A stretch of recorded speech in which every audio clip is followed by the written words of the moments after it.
Bienvenue, welcome à l'Assemblée générale 2021 du Centre des services à l'emploi. J'aimerais en partant souligner la présence de quelques dignitaires.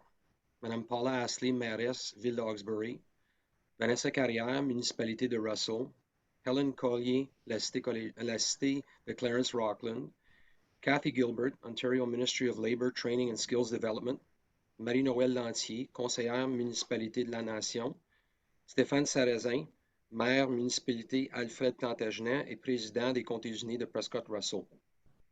Je vous demanderai, s'il vous plaît, de fermer vos micros.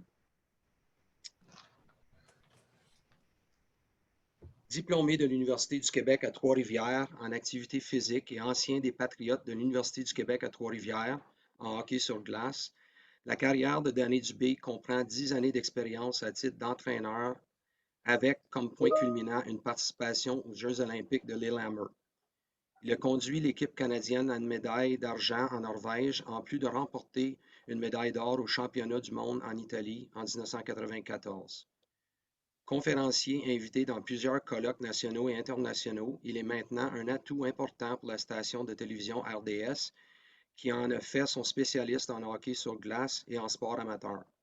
Son implication dans de différents dossiers reliés au hockey mineur ainsi qu'au développement du sport d'excellence font de lui un leader dans son milieu. Vous le connaissez comme un commentateur sportif, animateur de télévision, coach de hockey. Je vous invite à le découvrir aujourd'hui comme conférencier.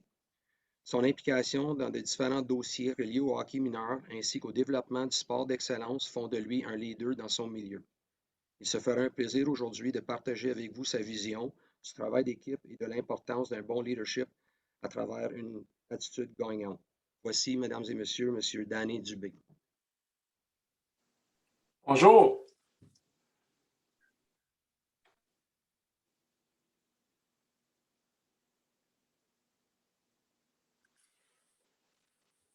Bonjour à tous.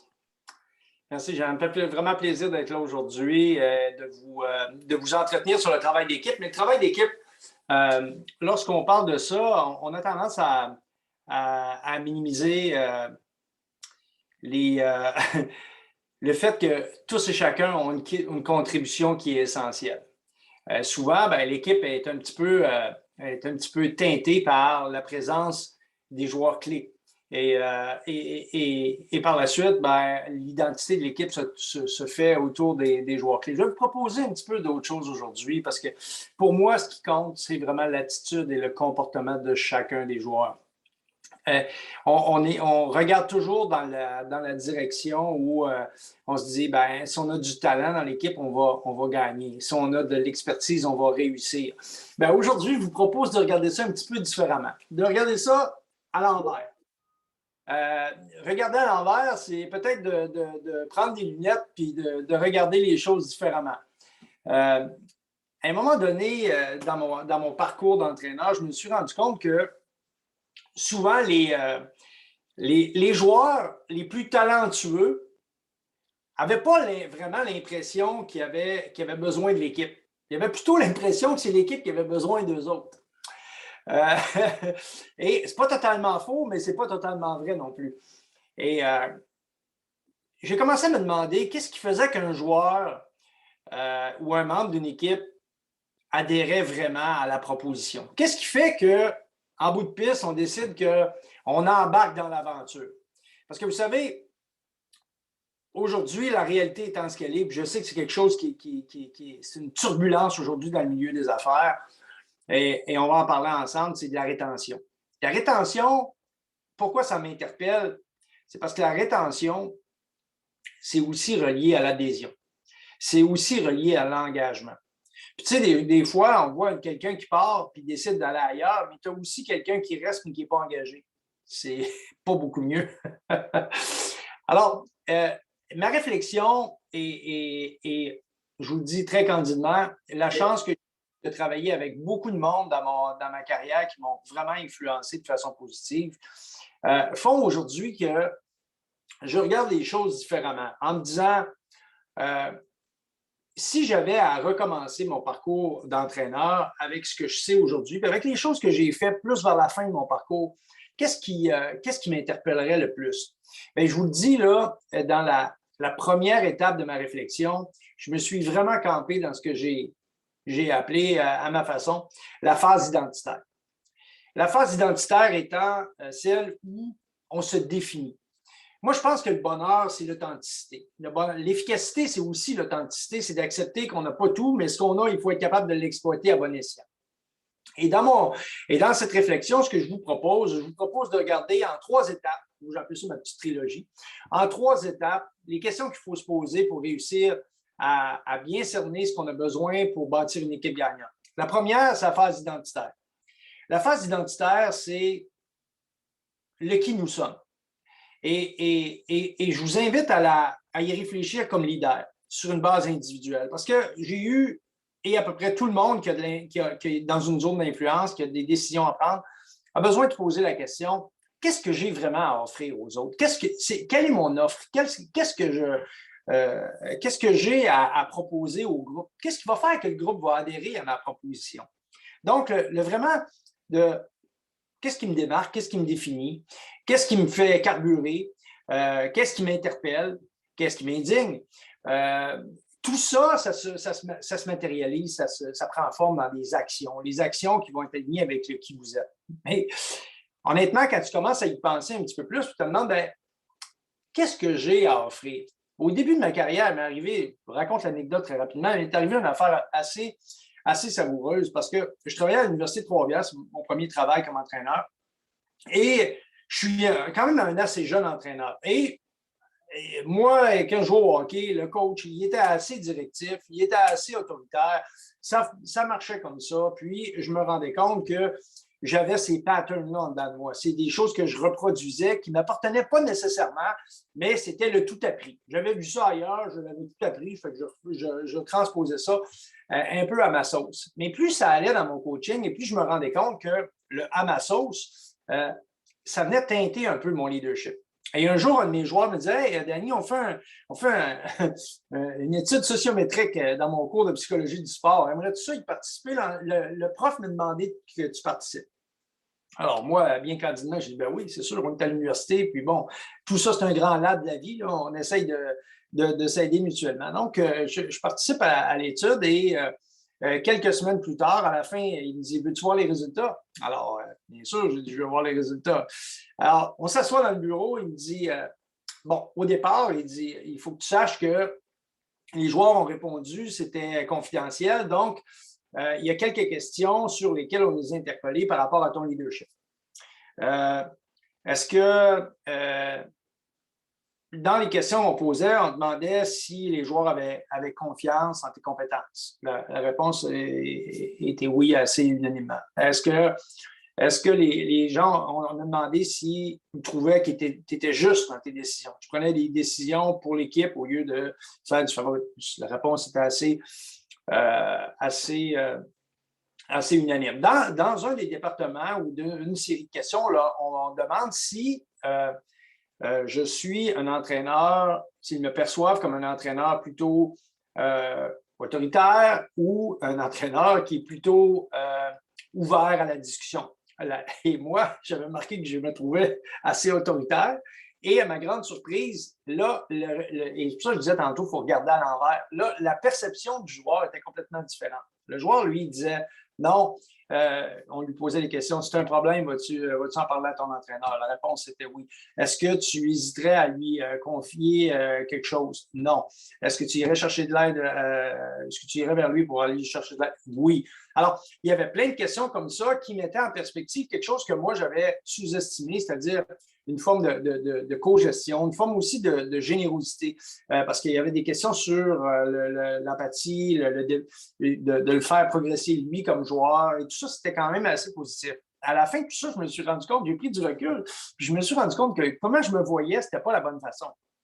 En tout cas, je me voyais pas comme j'étais vraiment. Et ça a changé beaucoup mon approche dans mon leadership. Je suis devenu encore plus à l'écoute. J'étais convaincu que ma générosité faisait partie de ce que j'avais à offrir de plus précieux, que d'aider quelqu'un à progresser, que ça faisait partie de mon espèce d'ADN. Donc, tout ça ensemble, ça fait que à partir de ce moment-là, mon coaching et mon leadership a changé. Donc, dans ma stratégie, dans ma façon d'aborder les choses, tout est devenu très différent. Pourquoi je vous dis ça? C'est parce que je pense sincèrement que si tu veux être heureux dans ton coaching, si tu veux aussi, heureux ou heureuse, si tu veux aussi t'épanouir, il faut que tu aies fait le ménage, que tu aies voir en dedans de toi.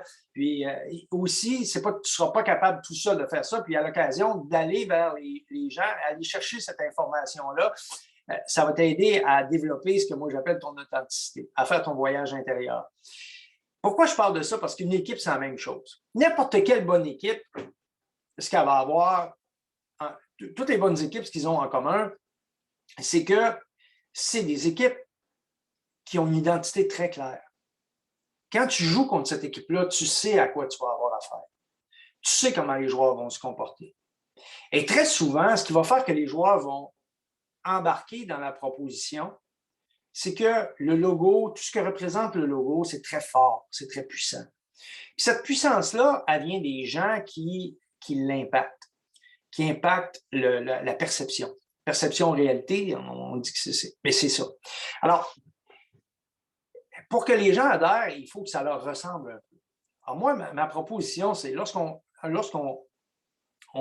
bâtit notre équipe, il faut vraiment aller chercher les forces directes de notre équipe. Il faut s'assurer que ça réponde que l'offre réponde à tout le monde qui est là.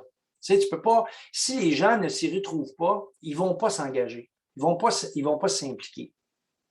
Et pour ça, il faut créer des opportunités. Il faut ouvrir des portes. Il faut s'assurer qu'on écoute notre monde et qu'il faut être en relation avec eux. Vous savez, il y a eu une époque, tu rentrais le monde dans la gang, puis là, tu disais, fais ta place dans l'équipe. Fais ta place dans l'équipe. Aujourd'hui, les gens, ils te disent, c'est quoi ma place dans l'équipe? Ils te le demandent avant que tu te dises l'affaire. Donc, on est dans un autre univers. Et pour ça, je pense que c'est très important d'avoir un joueur, un plan. Ce que ça veut dire simplement qu'on doit s'intéresser à notre monde. Parce que dans la phase identitaire, plus on s'intéresse à notre monde, plus on aide à bâtir une équipe, plus on s'approche de notre vraie réalité, on s'approche de qui on est. Puis là, notre sentiment commun devient beaucoup plus fort. Alors, pour donner un exemple très concret, je travaillais longtemps pour mes parents, qui avaient une petite entreprise familiale, une boucherie dans l'alimentation, tout ça. Et mon père voulait que je fasse le ménage parce que je voulais avoir une job. J'étais allé voir ma mère parce que je voulais parler à mon père. C'était plus facile comme ça. Je faisais un petit détour. Puis finalement, j'avais commencé à travailler puis à faire le ménage dans la boucherie. Et il m'avait d'ailleurs dit, si c'est pas mieux que ta chambre, tu vas avoir du trouble parce que tu ne fais pas affaire avec ta mère, tu fais affaire avec ton père. Fait que c'était assez cocasse comme mise en place. Mais lui, là, ce qu'il voulait, c'est qu'on développe un lien de confiance avec la clientèle. Il ne me l'a jamais dit au début. Tu sais. Il me disait, je vais faire le ménage, voici ce que tu as à faire, je veux pas que les choses soient à traîne, je veux que ce soit propre quand on entre dans la boucherie, je veux que ça sente bon. Il disait toujours, on met du manger dans la viande, on met du manger dans les assiettes des gens. Fait qu'il faut que ça soit propre, fait qu'il y a une relation de confiance.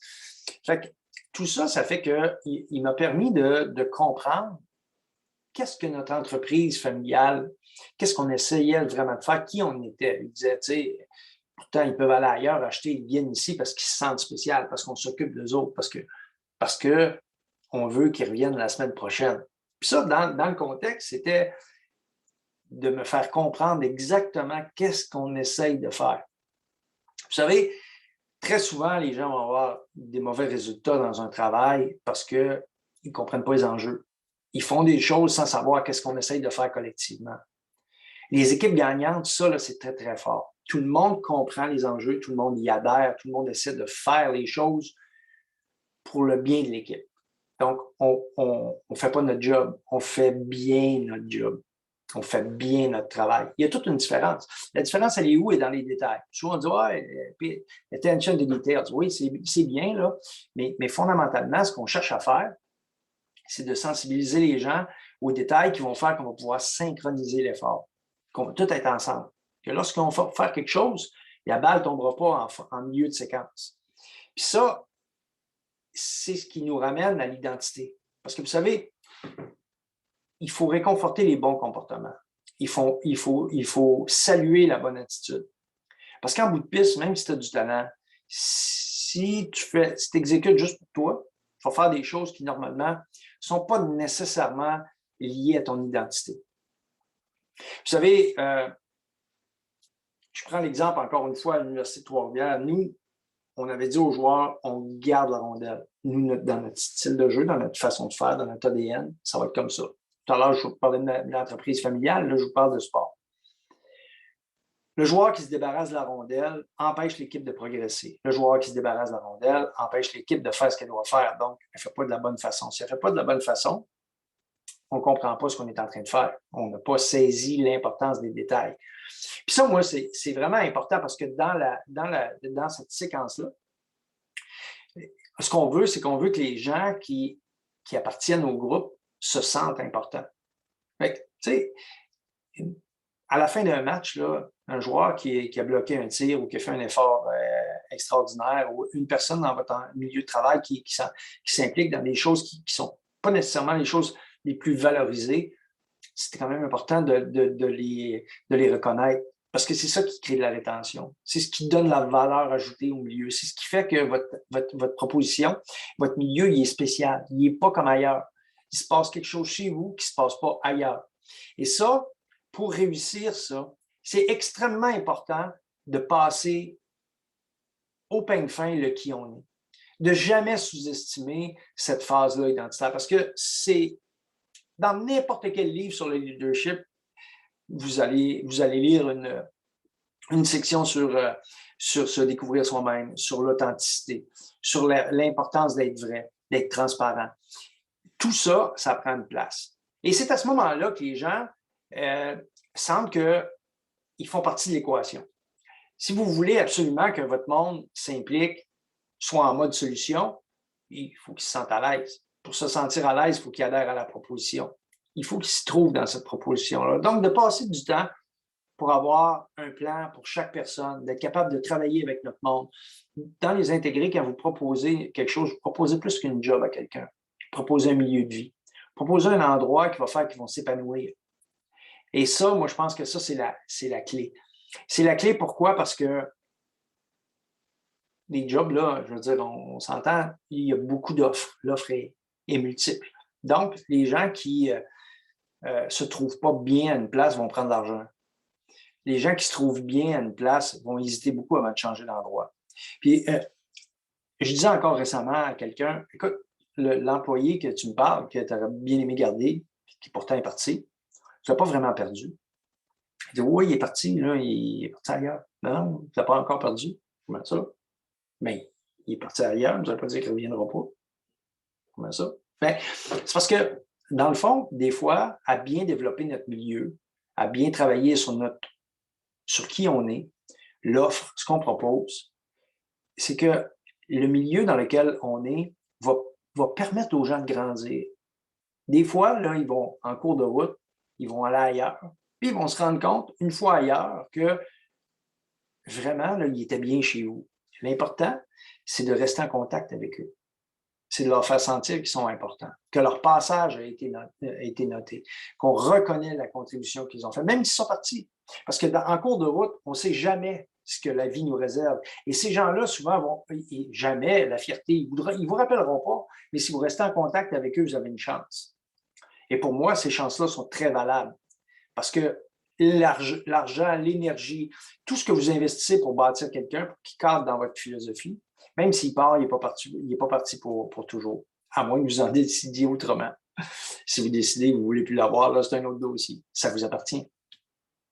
Vous savez, dans ma tête, lorsque vous bâtissez un joueur, vous le bâtissez, ou un membre de votre équipe, une joueuse, quelqu'un qui est dans votre équipe, vous voulez avoir toujours des standards à leur proposer. Dire, voici chez nous, là, notre identité, c'est ça. Voici qu'est-ce qu'on essaye de faire. Et voici pourquoi on a décidé de le faire de cette façon-là.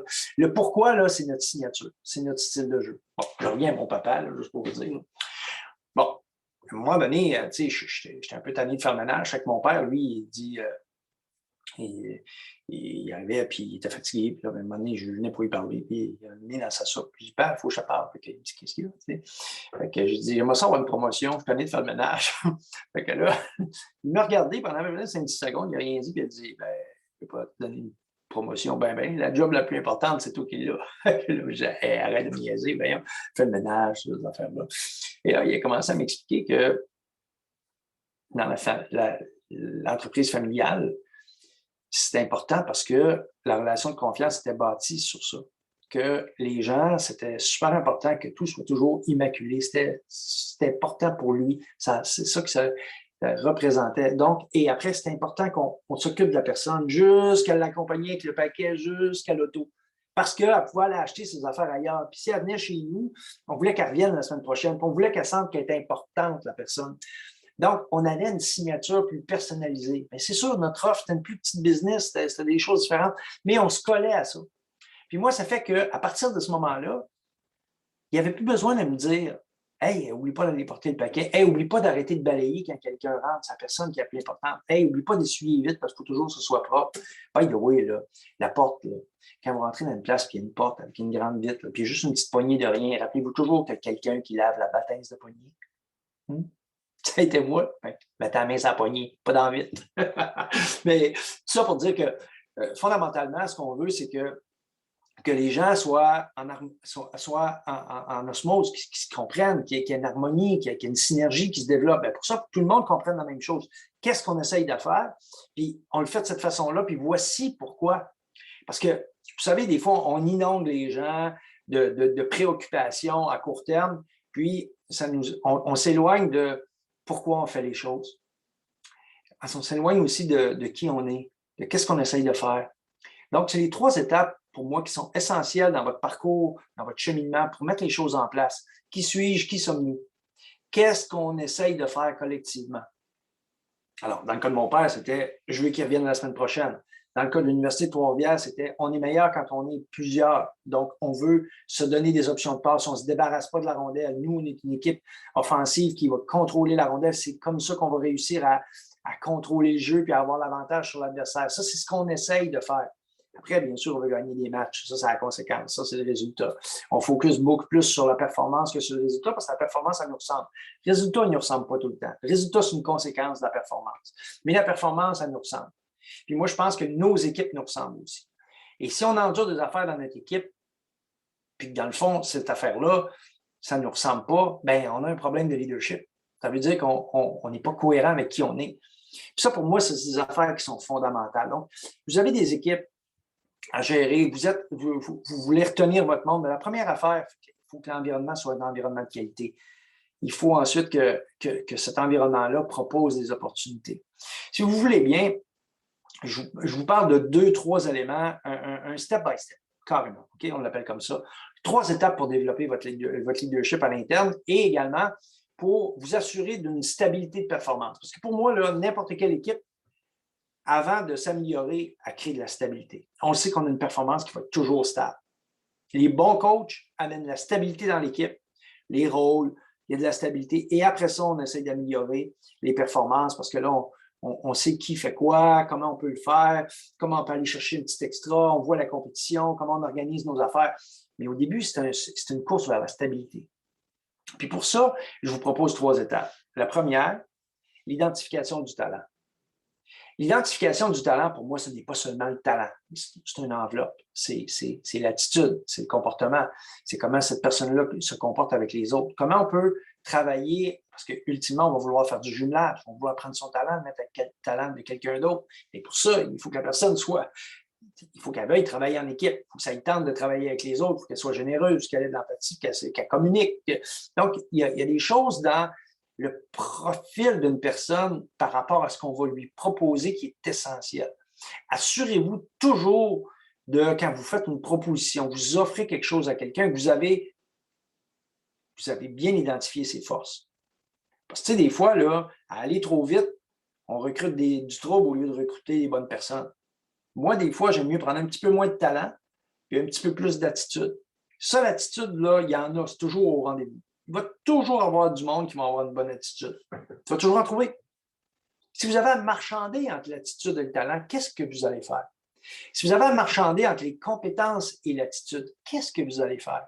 Bien, vous allez faire en fonction de qui vous êtes. Vous allez faire en fonction de ce que vous voulez atteindre.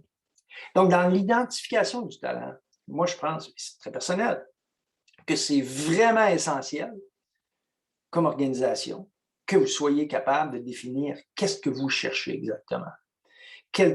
Parce que ça va être relié à votre ADN, ça va être relié à qui vous êtes. Nous autres, à l'Université de Trois-Rivières, écoute, on était un des meilleurs programmes au pays. Puis moi, je me souviens qu'on a laissé passer des joueurs. On n'avait rien contre l'individu, pas de jugement, là. Mais son attitude, son comportement dans le jeu, ça ne nous ressemblait pas. On dit non, non. Il peut venir à l'université, il a le droit, il choisit son université, il a le droit, mais en partant, là, dans le recrutement, nous autres, ça, c'était pas. On va le dire comme ça. Ça clochait. Donc, puis je pense que c'est la même chose dans une entreprise. C'est pas, tu sais, des fois, à vouloir combler des postes, à vouloir régler des problèmes trop vite, on cause d'autres problèmes encore plus importants. Puis moi, je pense que beaucoup des problèmes sont dans l'exécution. L'exécution est reliée à deux choses. L'engagement, le désir de, évidemment, les compétences, mais fondamentalement, l'attitude de vouloir être là, de vouloir le faire. Tu sais, moi, j'ai déjà un joueur qui m'a dit « Je fais ma job ».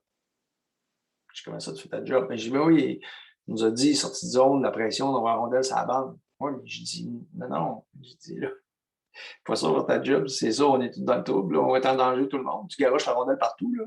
Tu as refusé de te faire frapper, ça ne nous ressemble pas, c'est pas dans notre philosophie. Tu as envoyé la rondelle à un joueur qui était en position vulnérable, c'est pas dans notre philosophie, tu es supposé l'aider, pas l'énuire. Puis troisièmement, tu sais que si toi, tu vas prendre la mise en échec, il y a quelqu'un qui va venir t'aider. Nous autres, dans notre système, c'est un peu fait comme ça. Fait que là, le gars, il dit non, mais moi, je fais ma job. Ben, j'ai dit, écoute, je veux que tu arrêtes de faire ta job. Parce que si tu fais ta job comme ça, on est dans le trou. J'aime mieux que tu fasses bien ta job. Faire bien ta job, ça veut dire être conscient de tout ce que je t'ai dit, que tu vas prendre le coup, tu vas attendre que quelqu'un va venir t'aider parce que tu n'es pas tout seul. Regarde, n'inquiète-toi pas, on est ensemble.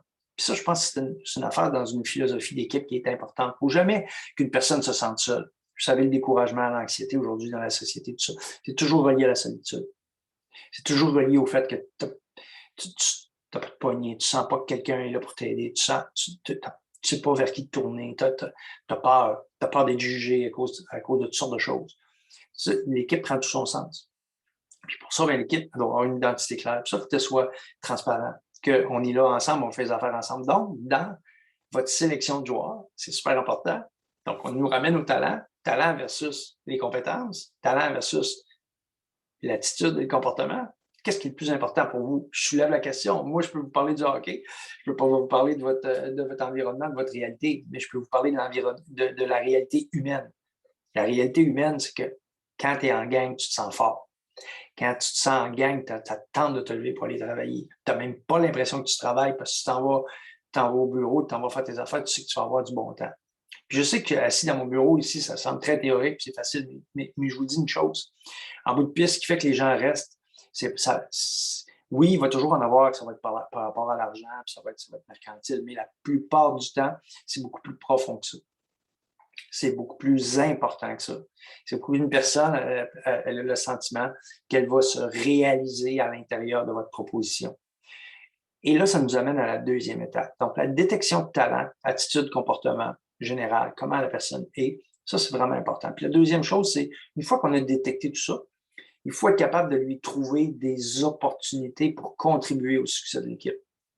Il n'y a personne qui va rentrer, aller travailler, faire ce qu'elle a à faire si elle n'a pas l'impression d'être stimulée, si elle n'a pas l'impression que sa contribution est significative, que ça veut dire quelque chose, que quelqu'un a reconnu cette contribution-là. Mon père l'a fait pour du ménage. Hey, un jour, il me dit, il y a un gars qui est rentré ici l'autre fois, là, il dit, ce qu'il est venu faire, il dit ça, il dit, c'est un inspecteur. Ah ouais, c'est lui qui avait l'air bête, là. Il dit, ouais, ben, lui, il est venu checker ta job. Lui, c'est ça qu'il est venu faire, lui. Il est venu checker ta job. Voir si puis c'est correct. Il dit, oui, tout est beau. Mais là, tu sais, moi, j'ai 15 ans, j'étais un jeune, j'étais un kid, comme on dit chez nous. Bon, mais là, tout à coup, là, je prends conscience que tout ce que je fais dans un environnement qui peut paraître bien banal, tout est important. Il m'avait dit au début, quand les gens rentrent, prends le balai, c'est une grosse brosse large, tu le mets comme ça. Je dis, pourquoi tu veux que je fasse ça? Et il dit, je veux pas que les gens sentent qu'ils te dérangent, qu'ils sont dans tes jambes parce que tu fais du ménage. Tu comprends? C'est toi qui se tasses, puis les autres, c'est le tapis rouge. C'est comme ça chez nous. Ils sont importants. Tu comprends? Parce que, tu sais, si t'es un petit pads de goalers, ben oui, je donne certains, il y a des belles pads, flambant neuves, puis même le gars du junior, il n'y a pas des pads de même. Des pads faites à la main. Mais tu sais, quand tu dis merci au monde, là, dans le fond, tu le dis merci pour mes pads, parce que s'ils ne rentrent pas des pads neufs, tu n'en as pas. Puis là, il me disait des affaires de même, puis pour moi, c'était comme, je prenais conscience de l'importance de toutes les petites choses qu'il me faisait faire, qui s'occupaient du monde, que les gens étaient importants. Donc, dans ma tête, de jeune ado, tout à coup, une job plate à mort, faire du ménage, avait de l'importance parce que quelqu'un avait pris le temps de me l'expliquer. Peut-être parce qu'il n'avait pas le choix, parce qu'il ne voulait plus le faire, puis c'était comme ça, mais il l'a fait. Alors, donc, je n'étais peut-être pas le meilleur à ça. Peut-être que s'il y avait eu d'autres propositions, il m'aurait offert autre chose en vieillissant. D'ailleurs, il aurait bien aimé que je prenne la relève et que je continue le métier, mais ça ne m'intéressait pas. Mais je pense qu'il voyait en moi ce côté-là un petit peu plus entrepreneurial. Mais quoi qu'il en soit, une fois qu'on a identifié le talent, l'opportunité à présenter aux gens, c'est ça. C'est de trouver une zone où ils peuvent se sentir bien, où ils vont être capables de se réaliser et qui vont sentir que leur performance, que leur contribution est reconnue par l'ensemble du groupe. Puis ça, c'est pour ça que c'est important que vous, comme leader ou leader, vous soyez capable de reconnaître des actions qui ne sont pas nécessairement des choses mesurables. Parce que souvent, on est dans le mesurable, puis c'est correct aussi, mais il ne faut jamais sous-estimer l'engagement, le dévouement, parce qu'au bout de la ligne, vous allez voir, vous allez amener quelqu'un dans une certaine zone de contribution, il va devenir un joueur important dans votre équipe. Peut-être que lui, là, le leadership, ça ne l'intéresse pas. Peut-être qu'après sa journée, il veut juste sentir que son patron, que ses coéquipiers et coéquipières, que ses pairs le reconnaissent comme étant ce qu'il est dans l'équipe, c'est important ce qu'il fait. Puis après ça, il s'en va chez eux, puis lui, peut-être qu'il fait du bénévolat, peut-être qu'il aime mieux travailler et plus être avec sa famille, faire d'autres choses, quoi qu'il en soit. L'important, ce que je veux dire, c'est que tu as des gens que le leadership, d'être en avant de la gang, d'avoir de l'influence, ça, d'être beaucoup plus impliqué, ça ne les intéresse pas. Et c'est correct aussi. Mais ces gens-là vont t'amener de la stabilité dans ta performance. Moi, je les appelle les stabilisateurs dans mon affaire. Donc, détection de talent, trouver une opportunité pour quelqu'un, l'accompagner là-dedans, être patient, le réconforter, de le faire avancer. Parce que souvent, les joueurs ont besoin de plus de réconfort que de conseils. Ils ont besoin de se faire dire qu'ils sont capables. Puis après, les autres choses vont en place. Oui, il y a de la formation. Oui, une fois qu'on a défini l'opportunité, une fois qu'on a... Bon, peut-être des fois que c'est un processus où il y a de la formation. Tout ça, c'est tout positif, là. C'est le même qu'il faut regarder ça. Donc, les étapes, c'est identifier son talent, à quelle place il peut exceller, où elle peut exceller. Ensuite, lui offrir des opportunités de se réaliser, de la faire grandir. Parce qu'en bout de piste, vous savez quoi? Quand tu réalises des choses, tes réalisations te donnent de la crédibilité au sein du groupe. Alors, je répète, parce que je pense que c'est bien important. Identification du talent, l'attitude, le comportement, en plus des compétences. Une fois qu'on a trouvé ça, on définit clairement à quelle place on peut le faire scorer, comment on peut faire pour que cette personne-là se réalise à l'intérieur du groupe. Parce que vous savez, une équipe de hockey, il y en a juste un qui lance, là, il y en a juste un qui compte le but. Là.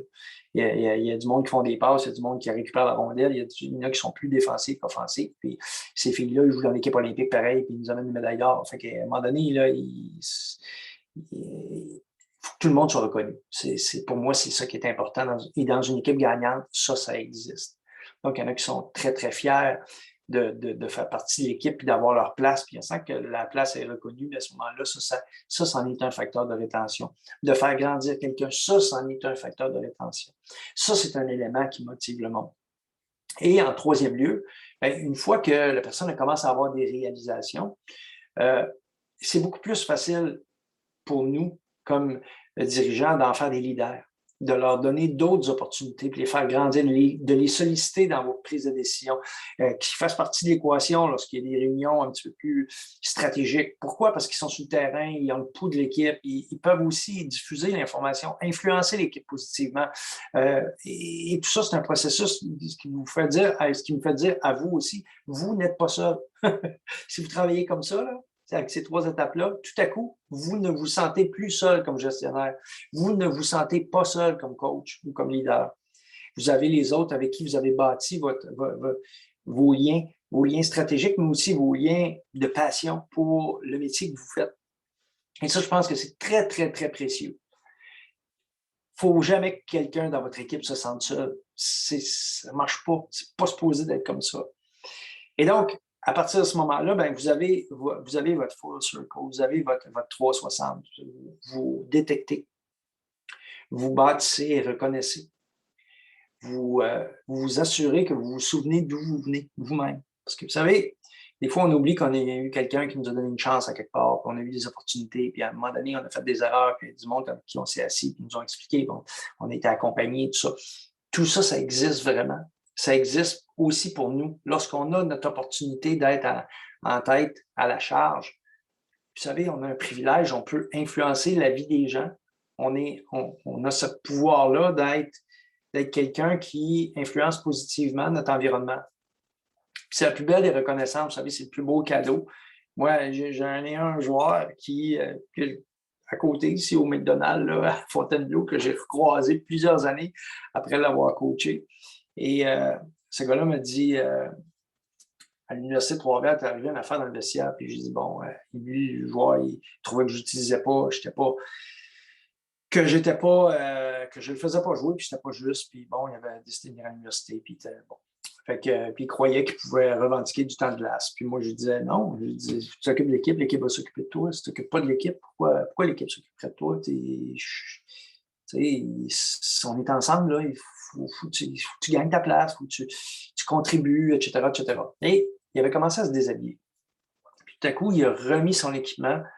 Puis quand je suis passé dans le vestiaire, en fait, il commençait à se déshabiller et là, je suis passé dans le vestiaire et je lui ai dit, écoute, si tu abandonnes aujourd'hui, toute ta vie, tu vas te trouver une raison pour abandonner. C'est pas facile ce que tu es en train de vivre là, j'en conviens. Mais ça, c'est la réalité. Ici, il n'y a pas qu'un monde qui compte sur toi. Mais c'est toi qui décides. Je suis parti dans mon bureau. Quand je suis ressorti, il était habillé, il était prêt à jouer. Il m'a raconté l'histoire. Je ne sais pas, il y a peut-être 40 quelques années aujourd'hui, là. Il m'a raconté l'histoire, il était dans la quarantaine, il était avec ses petits bouts de chou au McDonald's en train de manger. Puis il m'a dit, dans mon bureau, sur le mur, puis maintenant il est dans l'automobile, puis il y a plusieurs concessions, puis ses affaires vont très bien. Il m'a dit, c'est écrit, si tu abandonnes aujourd'hui, tu auras toujours une raison pour abandonner demain. Et je vous le dis, c'est le plus beau cadeau qu'il m'a fait. Il ne pouvait pas me faire un plus beau cadeau que ça. Je pense sincèrement que la reconnaissance qu'on a, c'est à travers des petits moments comme ça, des choses, quand on fait des choses pour les bonnes raisons, lorsqu'on a des valeurs, lorsqu'on a des croyances, lorsqu'on fait les choses pour les bonnes raisons, puis qu'on pense à notre équipe, puis on veut mettre en place des équipes gagnantes, mais l'équipe gagnante, elle se bâtit avec du bon monde, des bons coéquipiers, des bonnes coéquipières, des gens qui prennent à cœur leur travail. Puis là, nous, on devient un peu les chiens de garde de ces valeurs-là. Peut-être que vous n'avez pas le terme, mais le gardien ou la gardienne, disons, de ces valeurs-là. Je pense que ça, c'est essentiel, c'est fondamental pour moi. Donc, les 3 étapes pour bâtir du leadership à l'interne nous permettent aussi de bâtir de la stabilité, de bâtir de l'appartenance. Puis on y croit, plus on bâtit de la rétention. Parce que plus on croit à quelque chose, plus on est convaincant. Si on est convaincu, on est convaincant. Alors, ce qui fait que dans notre environnement, tout à coup, on a des meilleurs réflexes. Et je vous donne un exemple. Bon. Nous autres, chez nous, à la maison, les affaires à traîne, on n'est pas bien pour ça. Puis, à un moment donné, ma fille de 15 ans, elle laisse ses affaires à traîne. Puis, je reviens d'un match de hockey, puis je trébuche carrément dans ses bottines, puis je me cogne la tête sur mon camion. Je me fais mal et je suis en furie. Alors, je prends une de ses bottines, puis je la garoche dans l'escalier du sous-sol, là où il y a le bunker. Je ne sais pas chez vous, mais nous autres, à l'époque, le bunker, personne ne pouvait aller là. C'est la place des ados. Fait que, on va travailler, je reviens chez nous, puis je fais toujours la même chose, j'appelle. Puis là, ma blonde me dit, ouais, t'as pas l'air de bonne humeur. T'es-tu pogné avec M. Mongrain? Je dis, non, pas pogné avec M. Mongrain, j'étais en furie après la petite. Ouais, dans ça, l'école, tu dis quoi? Je dis, non, je suis enfargé dans ses bottines. Je dis, bon, Dieu Seigneur, ouais. Je viens de coucher, t'es fatigué. Je reviens à la maison, puis là, je dis à ma femme, je dis, passe-moi là 15 minutes, on va être réglé. Wishful thinking. Fait que là, je dis, je me suis surévalué un peu, mais bon. Fait que là, je vais me coucher, je me relève, je vais faire mon petit jogging, je vais faire une petite tasse de thé, un petit thé vert, je l'attends. Ah, rentre dans la maison. Tu sais. Allô, tout le monde. Oui, viens t'asseoir ici. Ben, ouais, elle était. L'école, as-tu téléphoné? Tu fais quoi de mal à l'école? Elle dit, non, non. C'est quoi le problème? Puis, tu sais, quoi le problème? Fait que là, j'ai en déballe une canne. Puis je lui ai dit, je me suis enfargé dans ses bottines, puis je me suis fait mal. C'est ben, tu dois l'air correct. Je disais, oh, toi, là. J'ai dit, en fin de semaine, pas de natation, pas rien. Ah oui, dans ta chambre. Hey, là, elle me regarde, puis elle me dit, tu capotes. Je dis, quoi? Ah oui, dans ta chambre. Elle s'en va dans sa chambre. Puis, là, ma blonde est en arrière, puis elle dit pas un mot, elle regarde. À un moment donné, je me tourne, qu'est-ce qu'il y a? La petite a raison, tu capotes. Je dis, ah, merci beaucoup, c'est le fun, le soutien, tout ça. Non, ben, écoute, ça fait déjà eu 15 ans. Ça n'a rien à voir avec moi, ça a tout à voir avec elle, pas moi, pas de moi, là. Fait que là, on commence à jaser, puis je dis, écoute, combien de fois on dit que chez nous, là, l'ordre, c'est important? Ben, je sais pas plus. Non, mais combien de fois on dit ça? Ben, elle me dit,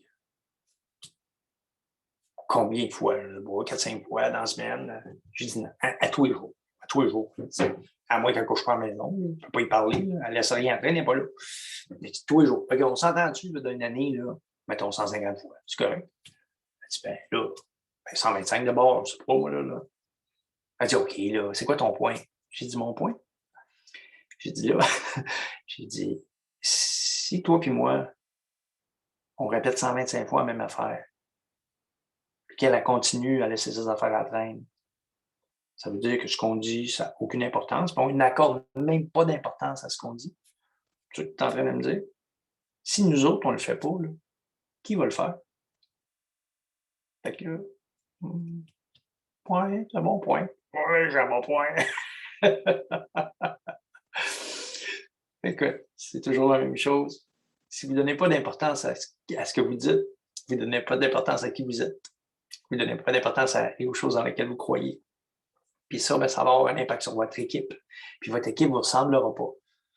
Puis si vous endurez ça, ça veut dire que c'est votre leadership qui est en cause. Parce que les gens, ils vont voir des affaires, ils vont dire tout le monde a le droit de faire ça quand c'est pas normal de faire ça. Fait que nous, moi, la phrase que j'ai utilisée toute ma vie dans le coaching, puis même avec mes enfants, c'est ça ne nous représente pas. C'est pas un comportement qui est en ligne avec qui on est. Alors, je pense que je ne juge pas les gens, je juge les comportements. Moi, ça, je porte un jugement sur un comportement, pas sur la personne. Mais le comportement, oui. Si le comportement n'est pas adéquat en fonction de nos standards, nos valeurs, notre culture, de qui on est, ça ne passe pas. Ça tient pas la route. Vous savez quoi? Danny, Oui. c'est Jean, il nous reste peut-être 2 minutes encore. Excuse-moi. OK. Merci. Je vais juste finir mon histoire. C'est parfait. Alors, pour moi, ce qui est important, c'est que ça demande un peu de courage, ça demande beaucoup de détermination, ça demande aussi d'être en harmonie avec les gens avec qui on est pour que, dans le fond, ce qu'on essaie de faire, on essaie de créer un environnement qui va nous permettre de grandir puis de créer des opportunités, de créer un environnement qui va offrir des opportunités au monde. Parce que le bonheur au travail, c'est la même affaire que le bonheur en général. C'est des petits moments. C'est pas vrai que le bonheur, c'est 24/7. Là. Le bonheur, c'est des petits moments. Puis nous, on a la chance de créer ces moments-là. Puis pour ça, ben, ça prend de l'authenticité. Puis ça prend surtout le désir d'être unique, mais d'être surtout unique parce qu'on est nous-mêmes. Puis c'est comme ça que, je pense que c'est comme ça que les gens nous choisissent. Danny, au nom du centre, premièrement, c'est toujours extrêmement inspirant et pertinent. Puis je peux dire que quand, dans mon salon, quand la télévision est allumée, puis c'est Danny Dubé qui parle, tout le monde se ferme, je vais le dire directement, tout le monde arrête de parler parce qu'on écoute Danny Dubé. Surtout moi, ça a toujours été extrêmement inspirant pour moi. Puis je pense que le message que tu as livré aujourd'hui est très pertinent pour tout ce qu'on vit en ce moment. Fait qu'encore une fois, merci beaucoup d'avoir été avec nous. Ça me fait un énorme plaisir, puis merci du privilège. Puis n'oubliez pas, quand on est soi-même, on a plus de chances d'attirer les bonnes personnes vers nous. Merci, Danny. Merci. Merci. Merci. Donc, j'aimerais, avant de continuer, souligner la présence de M. Justin Broomberg, qui est de la municipalité de Kingston, ainsi que Western Wardens Caucus. Fait que, merci d'avoir été parmi nous. Maintenant, j'inviterai M. Lionel Renaud, président du conseil d'administration du Centre des services à l'emploi, à nous adresser la parole. Merci, Jean. Bonsoir tout le monde. Merci de votre présence ce soir. Merci, M. Dubé, de votre conférence également. Un sujet très pertinent, surtout pour notre région. Là, on connaît beaucoup de difficultés à retenir et à attirer de la main-d'œuvre. Puis je pense que votre sujet là, était au point. Le Centre de services à l'emploi déplore énormément d'efforts à recruter à l'international de la main-d'œuvre. Puis je pense que le travail d'équipe est d'autant plus important. Merci de votre conférence. Donc, comme pour la majorité d'entre nous, l'année 2020 a été une année très différente des années antérieures et surtout, elle nous a mis au défi de nous adapter. Notre organisation n'a pas fait exception à la règle.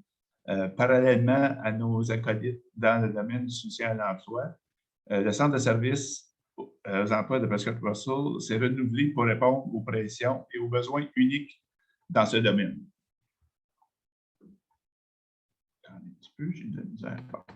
Dans ce contexte de pandémie, notamment pour adresser le phénomène de la pénurie de la main-d'œuvre. Nous avons été en mesure d'aider les employeurs à développer leurs compétences ou en acquérir de nouvelles.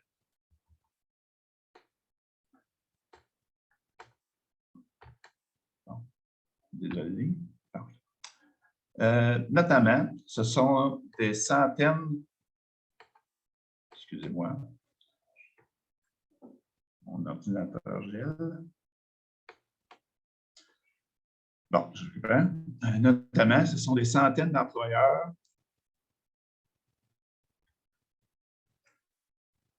qui ont acquis des connaissances en commerce électronique et en service à la clientèle grâce au soutien du ministère des Affaires francophones de l'Ontario à travers de l'immigration, réfugiés et citoyenneté Canada. Nous avons pu retenir les services de consultants en intelligence culturelle. Vraiment désolé. Pour ainsi informer et guider les employeurs pour que les entreprises soient davantage accueillantes pour les travailleurs immigrants. En collaboration avec de nombreux partenaires de l'Est ontarien, de nombreux employeurs et chefs d'organisation ont été sensibilisés à l'importance de l'offre salariale concurrentielle, non seulement pour l'attraction et la rétention de leurs employés, mais aussi pour contrer les effets de la pauvreté dans la région. L'approche américaine intitulée Bridge Out Poverty se veut un modèle de concertation et d'influence auprès des décideurs communautaires et du secteur privé pour améliorer notre portrait socio-économique. Nous avons aussi aidé des municipalités à élaborer et à mettre en place des plans de développement, de revitalisation et de reprise économique.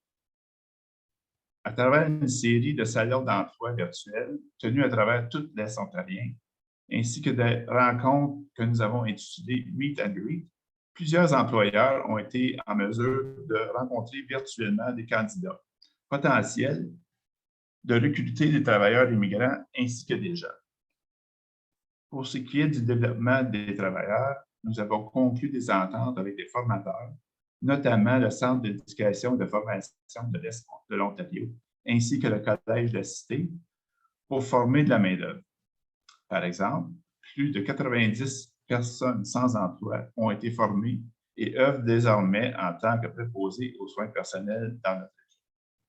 Dans la prochaine année, ce sont des apprentis actuellement en formation dans les métiers tels que soudure, mécanique, électricité et conduite de camions lourds qui pourront intégrer le marché du travail grâce au financement indispensable du ministère du Travail, de la formation et du développement des compétences de l'Ontario. Ce même ministère est aussi à évaluer une proposition pour un programme de formation des préposés en garderie et en petite enfance, un projet de formation que nous développerons avec nos collègues des services sociaux au Comté de Prescott-Russell. Comme on peut le constater, l'équipe du centre n'a pas chômé, en dépit des confinements et de la rupture des services économiques et sociaux imposés par la pandémie. De fait, cela nous a permis de nous propulser plus rapidement vers une modernisation de nos approches et de notre modèle d'opération. Au nom du conseil d'administration, je remercie les employés pour leur fidélité, leur excellent travail et surtout leur adaptabilité à travers non seulement une organisation en pleine évolution, mais aussi à travers un contexte économique sans précédent. Maintenant, j'aimerais profiter de l'occasion pour vous présenter, avant l'adoption de l'ordre du jour, vous présenter les membres du conseil d'administration. Donc, on a Mme Chloé Lapensée, on a Mme Angela Lebac, M. Marc Lecomte, je ne sais pas si Marc est avec nous, mais je pense qu'on va lui souhaiter bonne convalescence, il est hospitalisé. Mme Sandra Pilon et M. Éric Poulain. J'aimerais aussi profiter de l'occasion pour remercier M. Patrick Lalonde, qui a siégé comme membre du conseil d'administration durant les 5 dernières années. Et par le fait aussi, j'aimerais souhaiter la bienvenue à un nouveau membre du conseil d'administration, M. Gilles Lahaye. Bienvenue. Maintenant, j'aimerais vous présenter l'ordre du jour pour la rencontre de ce soir. Donc, on a M. Dubé qui nous a fait sa conférence. On a l'acceptation de l'ordre du jour, l'adoption du procès verbal du 29 septembre 2020, le rapport du président, le rapport de la direction, le rapport du comité de leadership, la vidéo témoignage de clients et employeurs, rapport financier du 31 mars 2020, les élections des administrateurs, nomination des vérificateurs, avis de motion au règlement, je crois qu'on n'en a pas. Et puis, on va avoir ensuite la levée de l'Assemblée et on vous garde un petit dessert pour la fin. Je vais demander l'acceptation de l'ordre du jour. Je voudrais vous rappeler que seules les personnes ayant une carte de membre en ligne peuvent voter sur les résolutions à être adoptées. Donc, la façon dont on va procéder également, étant donné qu'on est en forme virtuelle, je vais demander s'il y a des gens qui s'abstiennent ou qui sont contre la proposition. Et s'il n'y en a pas, la résolution va être adoptée. Ou s'il y en a, on va passer au vote. Et à ce moment-là, ce sera à la majorité. Donc, est-ce qu'il y a quelqu'un qui est contre l'acceptation de l'ordre du jour? Donc, n'en voyant aucun, la résolution pour l'acceptation de l'ordre du jour est adoptée. L'adoption des procès-verbal de la réunion du 20 septembre 2020. Donc, considérant que le procès-verbal était déjà disponible en ligne, on va faire abstraction de la lecture du procès-verbal. Je vais vous donner peut-être quelques secondes pour poser des questions ou quoi que ce soit. Et ensuite de ça, on va procéder au vote. Donc, le procès-verbal est dans la dernière assemblée, c'est ça. Merci. Donc, est-ce qu'il y a quelqu'un qui est contre l'adoption du procès-verbal du 29 septembre 2020? Alors, n'en voyant aucun, c'est adopté. Le rapport du président, je vous ai présenté le rapport du président. J'ai peut-être été un petit peu trop rapidement, mais voilà, c'est fait. Donc, maintenant, je vais passer la parole à Mme Caroline Arcan, qui va vous livrer son rapport de la direction. Caroline. Oui, merci beaucoup, Lionel. Vous m'entendez bien? Lionel, vous m'entendez? Oui. Parfait. Donc, je me joins à Lionel pour vous souhaiter tous la bienvenue et aussi pour souligner la présence de certains dignitaires. On les a nommés, mais c'est avec plaisir que je le répète. Madame Paula Ashley, mairesse de Hawkesbury, Madame Vanessa Carrière, qui est aussi au nom de la municipalité de Russell, Madame Helen Collier de la cité Clarence-Rocklin, Madame Marie-Noël Lantier de la municipalité de la Nation, Monsieur Stéphane Sarrazin, qui est président des Comtés unis de Prescott-Russell et maire de la municipalité d'Alfred Plantagenet, ainsi que Madame Cathy Gilbert du ministère du Travail, de la Formation et du Développement des compétences. Et bienvenue à vous tous. Ce serait très tentant de nommer nos précieux partenaires. Vous vous reconnaissez. En fait, toutes les personnes qui se sont inscrites sont pour nous de précieux partenaires. On travaille aussi à l'extérieur de Prescott-Russell. Donc, on a aussi M. Justin Bloomberg, la municipalité de Kingston, qui est avec nous. Alors, à vous tous, merci d'être là.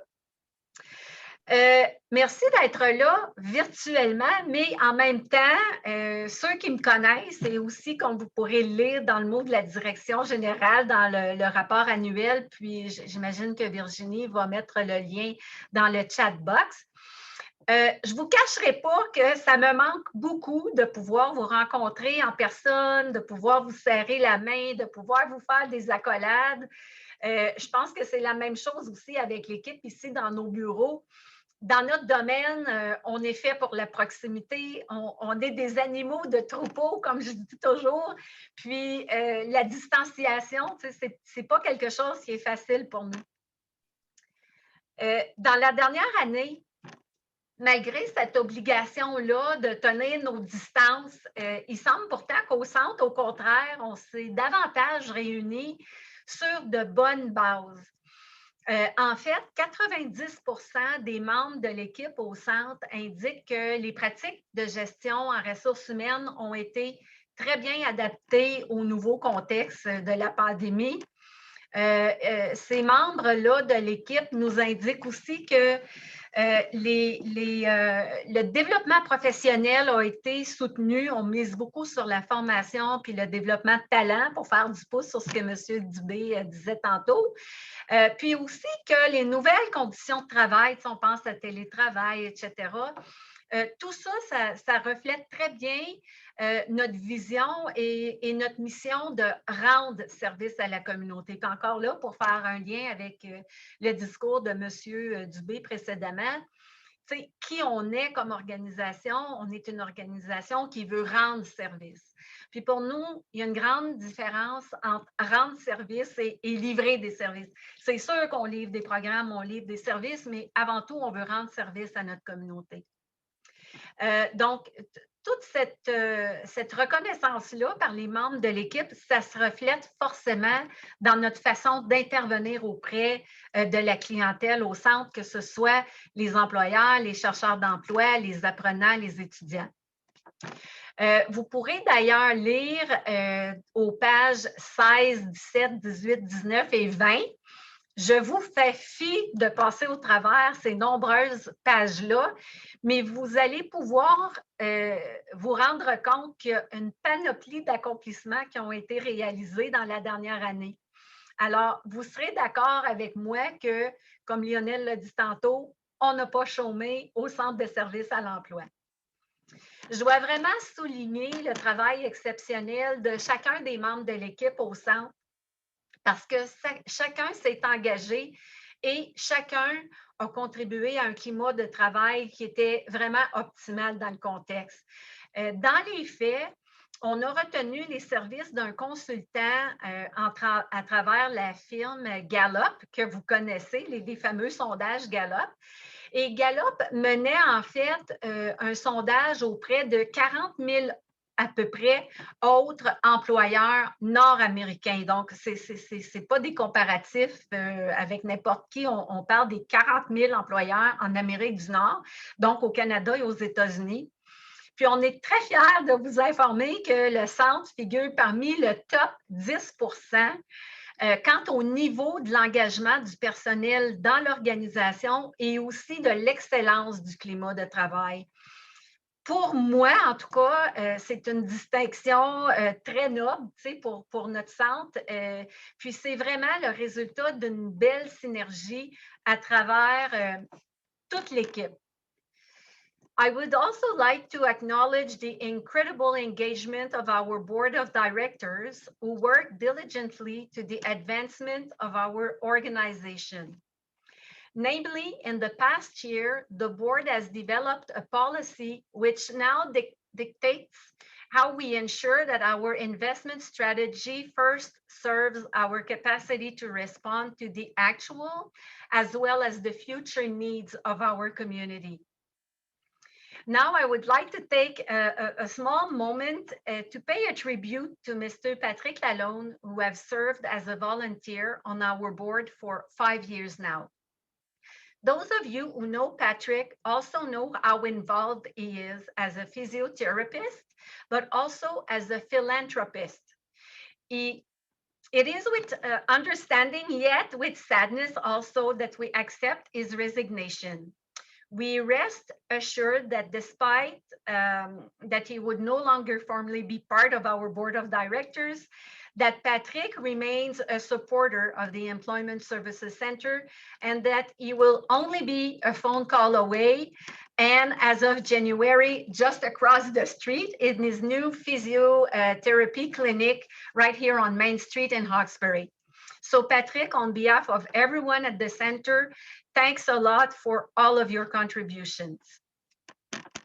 On peut attribuer toute cette belle collégialité, j'appelle ça comme ça, une collégialité, un travail d'équipe. Je pense qu'on peut attribuer ça à l'effort de tous, qu'il s'agisse de nos employés et de nos bénévoles au conseil d'administration, et aussi à nos partenaires aussi qui travaillent avec nous parce qu'on travaille de plus en plus en collaboration avec vous tous qui êtes présents ce soir. Aussi, depuis 3 ans maintenant, le Centre de services à l'emploi compte sur un comité de leadership et c'est bien parce que M. Dubé en parlait tantôt, donc j'ai comme l'impression qu'on n'est pas trop en dehors de la traque, comme on dit dans notre jargon. Donc, le centre compte sur un comité de leadership qui est formé de certains membres de l'équipe. Pour moi, c'est important justement de ne pas porter rien toute seule. Puis pour l'organisation, c'est important aussi.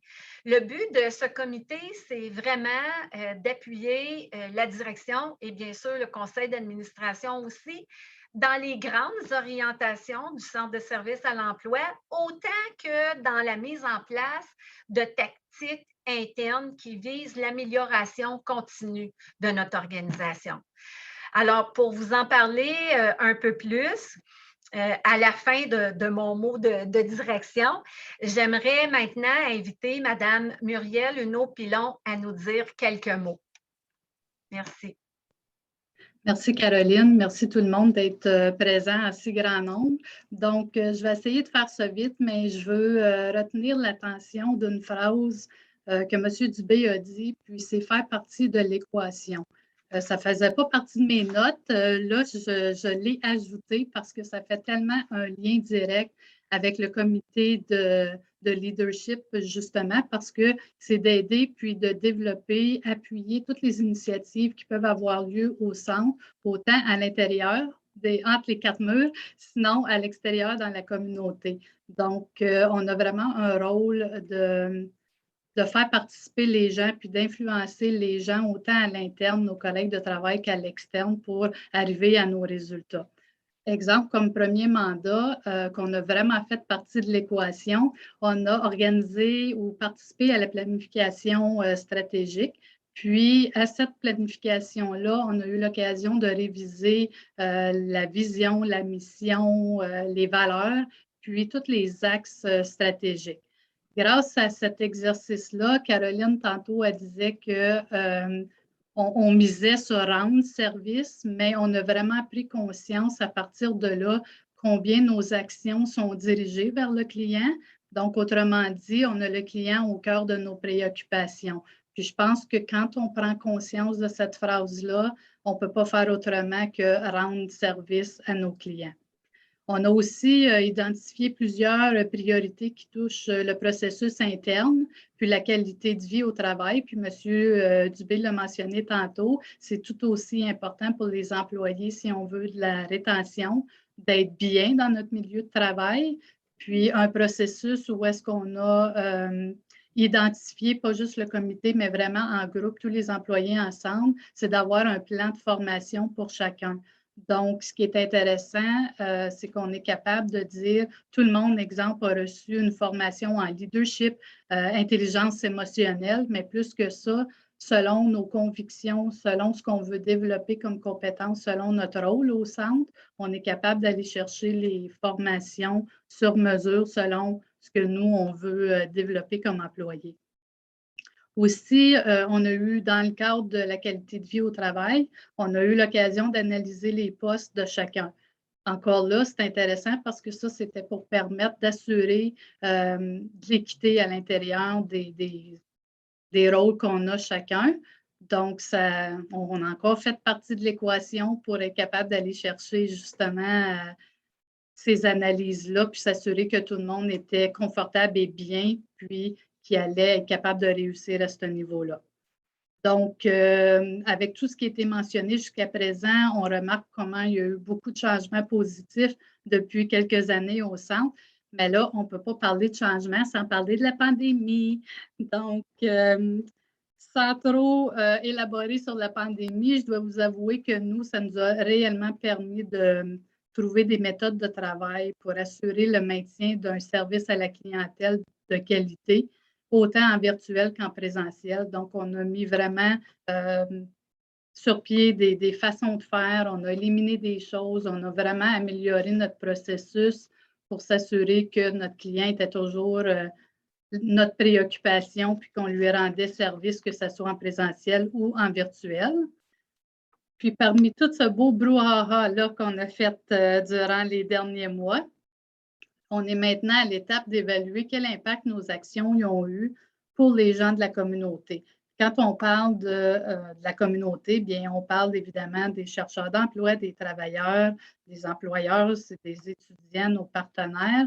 Donc, on a mis sur pied un genre de sondage où est-ce qu'on est allé vérifier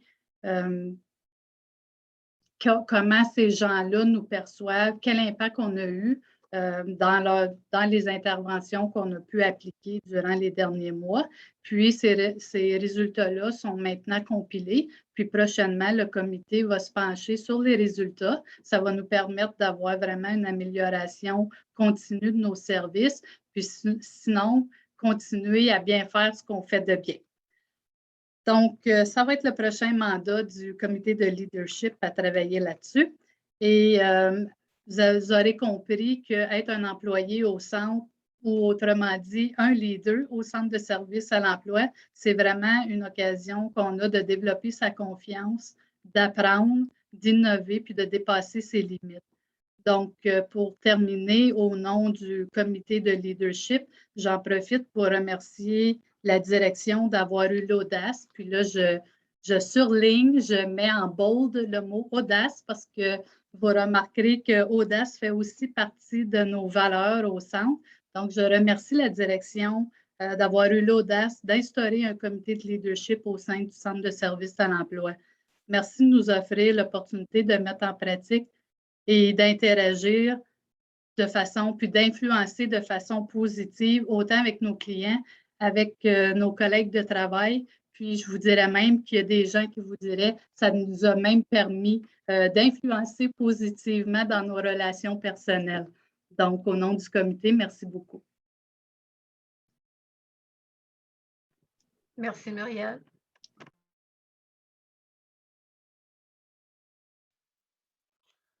Le centre a un impact marqué dans sa communauté. Donc, voici quelques témoignages qui le reflètent.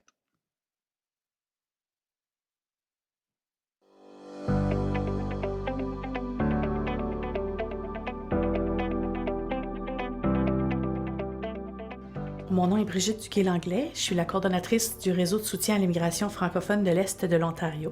Je suis ici aujourd'hui pour vous parler de l'impact du Centre de services à l'emploi de Prescott Russell sur la communauté. Mais moi, je veux surtout vous en parler du point de vue de l'immigration francophone ou des immigrants francophones qui s'installent dans la communauté ou dans la collectivité de Prescott Russell. Alors pour moi, le centre, l'impact qu'il peut avoir ou qu'il a eu ou qu'il va continuer à avoir, c'est surtout au niveau de son leadership auprès des employeurs en ce qui concerne la sensibilisation, par exemple, de l'emploi de l'immigrant francophone. Le Centre de services à l'emploi est aussi un leader très important dans la communauté de Hawkesbury particulièrement parce qu'il est un joueur clé du projet Communauté francophone accueillante, qui est un projet fédéral. Depuis les quelques dernières années, nous, on travaille avec le Centre de services à l'emploi de Prescott Russell de façon très étroite concernant toute l'importance d'accueillir et de mettre à l'emploi ces nouveaux arrivants francophones dans le territoire ou sur le territoire de Prescott Russell. Greetings everybody, my name is Amy Sauve. It's been many years since I went into the Employment Center, and as I walked up, I was expecting to see the wall of newspaper clippings on the wall, which no longer exists. I told him my story. I'm not quite sure what I want to do, not quite sure where I want to go, but I know I want to be happy in life.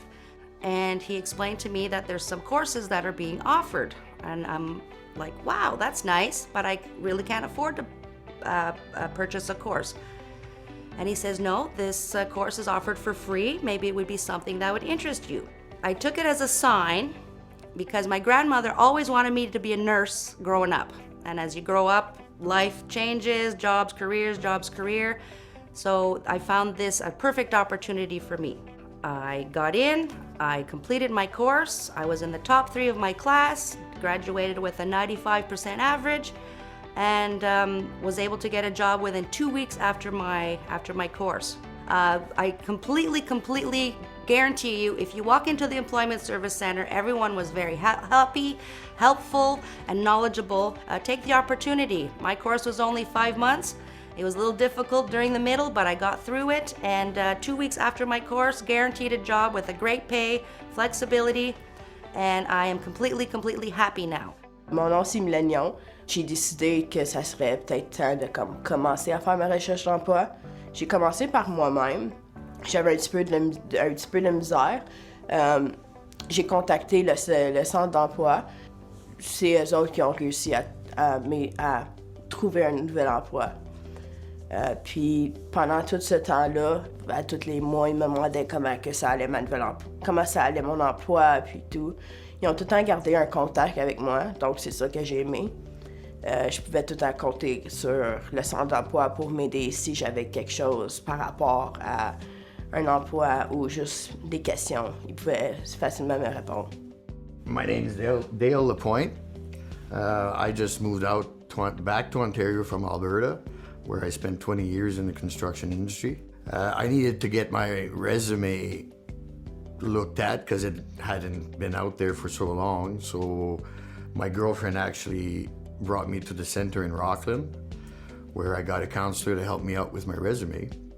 And that's where I saw the second career program, so I kind of asked about it. So I sent out my resumes and I got a job right away as a mitigation technician for oil cleaning. And COVID hit, so I worked for another 3 months after COVID, and I was on call 24/7 for 3 months. And that brought on a little bit of medical issues. So that's pretty much, I saw the opportunity to go back to the center for the second career since I was on unemployment insurance. And I got accepted into Herzing College. Now I'm in school as we speak, as going for occupational health and safety, which will give me not just a job, it'll be a career. I'm thinking more about my future now. I'm doing pretty good. I have an average of 96% right now, so it's going to change my life. It's going to bring a future, you know, like I don't have to worry about, because this will probably be a pension job. I want to be able to stay in the same industry that I've been in because I have so much knowledge in that industry. Mon nom, c'est Chloé Ducat. J'ai 26 ans. J'étais maman célibataire de ma petite fille. Avant d'aller au centre, j'ai eu beaucoup d'obstacles. Ma séparation du père de ma fille, ensuite devoir déménager et élever un enfant seul sans vraiment avoir de salaire ou d'emploi à temps plein. Le centre fait partie de ma vie depuis que je suis toute petite. Je me souviens quand mon père avait sa business, il allait chercher des employés au centre. Ma coloc, elle avait été au centre pour faire le programme d'emploi pour les jeunes, le PAGE. Elle m'en avait parlé, je la voyais y aller 3 fois semaine. Tu sais, j'avais déjà 2 emplois à temps partiel dans les heures que je pouvais pendant ma fille était à l'école. Mais à un moment donné, il y a eu un déclic. Ça l'a fait, non, il faut que tu te pousses un petit peu là. 2 jobs à temps partiel pour arriver à avoir un petit peu plus à la fin du mois, c'est pas assez. J'ai fait les démarches, j'ai fait le programme de PAGE. Le centre m'a beaucoup aidé sur le côté personnel. J'ai réussi à avoir beaucoup d'aide de développement sur le côté emploi. Comment faire mes entrevues, avoir un beau résumé, aider sur le côté qu'est-ce que je recherche dans un emploi, dans un employeur même. Parce que mes valeurs personnelles, d'un côté ou d'un autre, doivent être en accord avec les valeurs de mon employeur. Fait que vraiment, le centre m'a aidé sur le côté développement. Le centre à l'emploi m'a donné les outils pour avoir l'emploi que j'ai maintenant. Passer de 2 jobs à temps partiel à 1 à temps plein avec des heures que je pourrais pas demander mieux, un salaire qui me donne la liberté financière et un savoir que mes enfants sont bien, que je suis bien, que je suis capable d'accomplir quelque chose aussi grand, c'est vraiment spécial. Bonjour tout le monde. Hey everybody. My name is Dan Cardinal. I'm with Skills Ontario. However, le centre d'emploi de Prescott Russell was also my home for quite some time. I'm here today to talk about how important the center is, how valuable the center is to the population, to the people of Prescott Russell. This is a vast territory, and an organization like the Employment Center is important. It's needed for many reasons. One of them being the support, the help that they provide. A lot of people are out there looking for work. A lot of employers are looking for employees. It sounds easy, but it's not always that easy. I know firsthand the impact that the Employment Center has had on the youth in our region. But in collaboration with Skills Ontario, we've achieved beautiful things together for the youth and the general population of Prescott Russell. We've collaborated on projects that assisted young people in finding out about careers in skilled trades and technologies. We've also helped employers expose what they do, show people what they do. It's not easy to recruit the right candidates. You gotta go find them. And in collaboration with the Employment Center of Prescott Russell, Skills Ontario was able to do events together that showcased these careers and introduced young people to these careers. Mon nom, c'est Normand Pucaco. Un jour, j'avais pas de travail. Je me posais la question, qu'est-ce qui arrive? Je devrais-tu m'orienter de telle et telle façon? Le téléphone a sonné. Centre de service à l'emploi m'appelle comme un appel de courtoisie pour voir comment ça va avec mon emploi. J'ai dit, j'ai plus d'emploi, je suis sans emploi présentement, puis j'aurais besoin de votre aide. J'ai été pris en charge, j'ai été guidé. Il y a eu une opportunité de prendre un cours de formation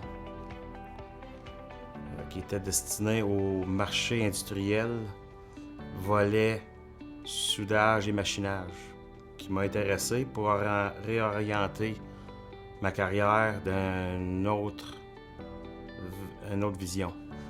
J'ai eu confiance en moi, puis j'ai fait confiance aux autres. Je me suis laissé aller avec le centre de l'emploi. J'ai eu confiance à tout le système, puis ça m'a apporté un emploi. Mon emploi, présentement, je travaille chez Ivaco, inspecteur de qualité dans le QA, à la terminaison. On est les derniers qui vérifient les marchandises, puis j'en suis très fier. Le centre de service à l'emploi est là pour t'aider, est là pour te diriger, t'orienter dans une nouvelle carrière.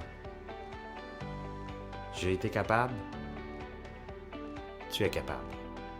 Vas-y, fonce. Les ressources sont là pour toi. Bonjour, je m'appelle Liliane, je travaille chez Ivaco Rolling Mills. Donc, les impacts qu'ont eu le centre d'emploi pour nous en tant qu'employeurs, écoute, c'est que du positif. C'est une équipe dynamique, agréable. C'est beaucoup de suggestions, de conseils. On nous permet d'afficher nos postes à combler sur leur plateforme. Suite à ça, il y a également eu un impact très positif pour nous. On a eu l'opportunité de participer à un salon virtuel. Donc, ça nous a permis de discuter avec des candidats potentiels. Suite à ce salon virtuel-là, on a engagé quelqu'un. Donc, ce candidat-là fait maintenant partie de notre équipe. Également, le centre d'emploi nous apporte beaucoup de support et nous guide en matière d'embauche à l'international. Avec la pénurie de main-d'œuvre, c'est en pourparlers dans notre entreprise présentement. Bonjour, mon nom est Cassandra Mir-Gorman, puis j'aimerais répondre à ce que le centre de l'emploi, situé à Hawkesbury, a eu comme impact dans ma vie. En fait, le centre a eu de multiples impacts pour moi, que ce soit au niveau marché du travail, évidemment, mais également scolarité. Puis ce fut que positif et bénéfique à mon cheminement de vie jusqu'à aujourd'hui, mais également pour de plans futurs. En fait, côté marché du travail, j'ai eu la chance d'acquérir plusieurs compétences et connaissances, de découvrir ce qui m'accroche dans la vie au niveau carrière, ainsi que d'observer plusieurs sphères de la vie sous un différent angle. Puis maintenant, pour ce qui est de la scolarité, ils m'ont ouvert les portes à approfondir mes études, puis ainsi qu'à relever la main-d'œuvre dans ma région Prescott Russell en éventuellement pratiquant mon domaine futur.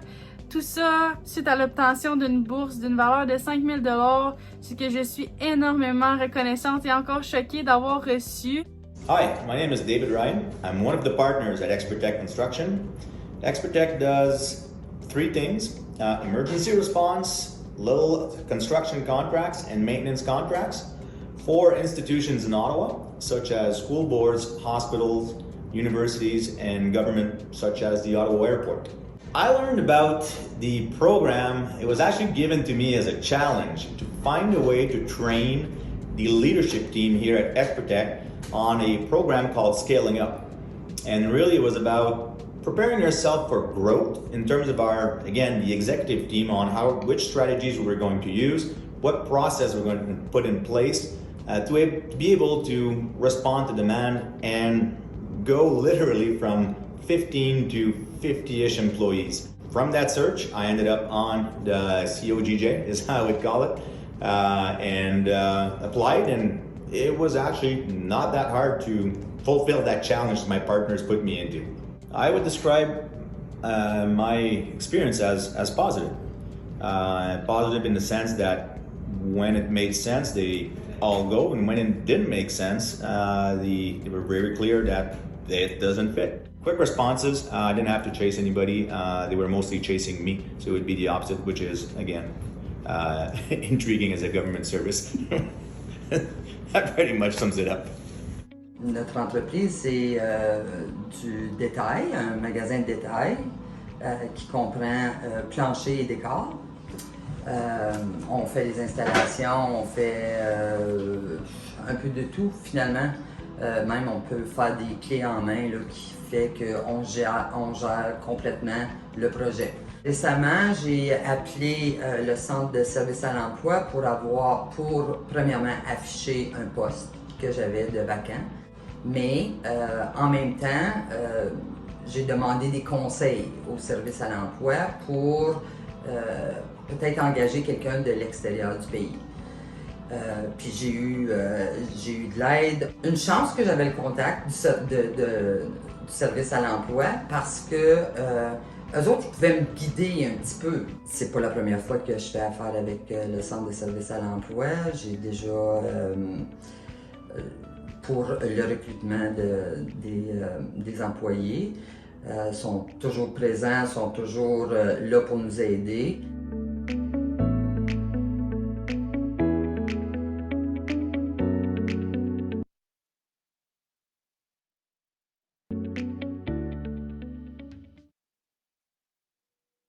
Mr. Juan Ruiz was not in Canada while we were filming our testimonials.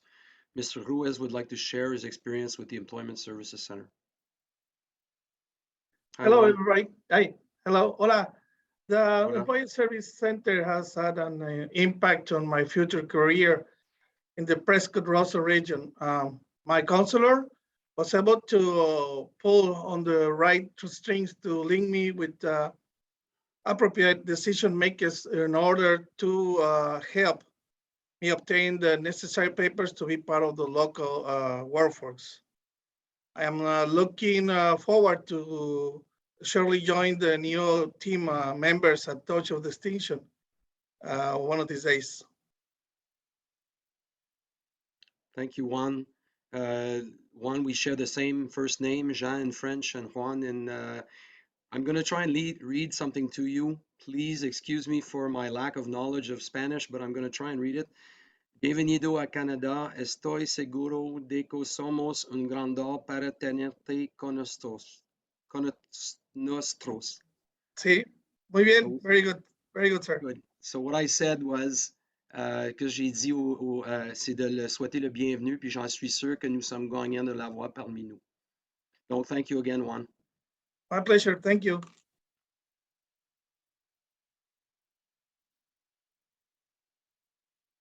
Ça marque la fin de la partie vidéo, donc j'inviterai M. Lionel Renaud. Merci, Jean. Maintenant, on va accueillir M. Marc Ferrand, qui va nous présenter les états financiers du Centre pour l'année se terminant le 31 mars 2021. Marc, la parole est à toi. Merci Lionel, puis merci aux membres et au conseil d'administration pour la confiance que vous donnez pour la vérification des états financiers du centre. On a fait l'audit des états financiers du centre au mois d'avril, puis on a présenté au conseil d'administration le 15 juin 2021. Notre audit est effectué conformément aux normes d'audit généralement reconnues au Canada. Puis, à notre avis, les états financiers donnent, dans tous leurs aspects significatifs, une image fidèle de la situation financière du centre au 31 mars 2021, ainsi que des résultats non consolidés des activités, de l'évolution de son actif et de ses flux de trésorerie pour l'exercice terminé à cette date, conformément aux normes comptables pour les organismes sans but lucratif.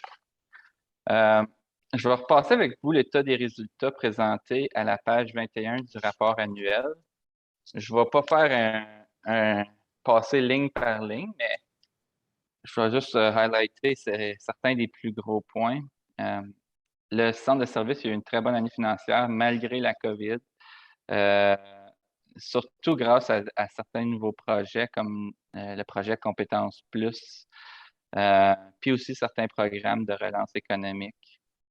Au niveau des dépenses, au total, l'organisme a dépensé environ 110 000 de plus que l'année passée, fait qu'un total de dépenses de 4 700 000. Puis ça, les augmentations sont à plus au niveau des salaires de services administratifs, au niveau des fournitures et équipements, au niveau des honoraires professionnels, du perfectionnement professionnel et aussi de la publicité et promotion.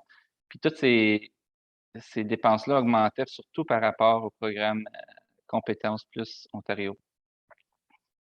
Il y a eu aussi certaines diminutions reliées à la pandémie parce qu'il y a une diminution des placements prévus. Fait que, au niveau des salaires de services sociaux communautaires, au niveau des déplacements, des formations en milieu de travail. Donc, il y a eu des diminutions au niveau de ces dépenses-là. Au niveau des subventions et des autres revenus, ben ça reflète un peu ce qui a été dit au niveau des dépenses. On peut voir une augmentation au niveau des subventions, surtout par rapport à Compétences Plus Ontario. Mais il y a moins de subventions pour l'incitatif aux employeurs à cause qu'il y a moins de placements que prévu.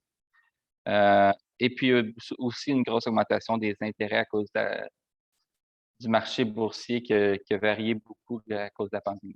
Donc, au total, au niveau des revenus, le centre a eu 4 590 000, donc un total des excédents des revenus par rapport aux charges de 582 908 pour cette année.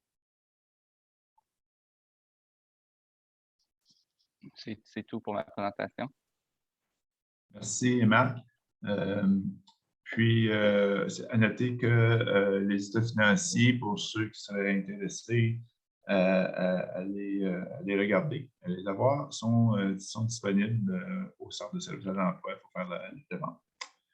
Maintenant, on s'est rendu au point pour la nomination de la firme comptable pour l'année financière 2021-2022. Le conseil d'administration du Centre de services à l'emploi vous recommande la firme comptable MNP comme vérificateur pour l'année financière 2021-2022. Est-ce qu'il y a des questions ou est-ce qu'il y a des gens qui sont contre la nomination des vérificateurs de la firme MNP? Donc, n'en voyant aucun, c'est adopté. Merci. Avant que Marc nous quitte, est-ce qu'il y avait des gens qui avaient des questions au niveau des états financiers ou du rapport du vérificateur pour l'année financière terminée le 31 mars 2021?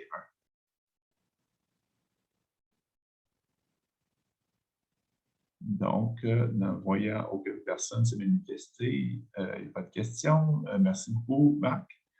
Maintenant, avant qu'on passe à la levée de l'Assemblée, j'aimerais profiter de l'occasion s'il y avait des gens qui avaient des questions par rapport à n'importe quoi au niveau du Centre de services à l'emploi, s'ils voudraient à ce moment-ci émettre une question.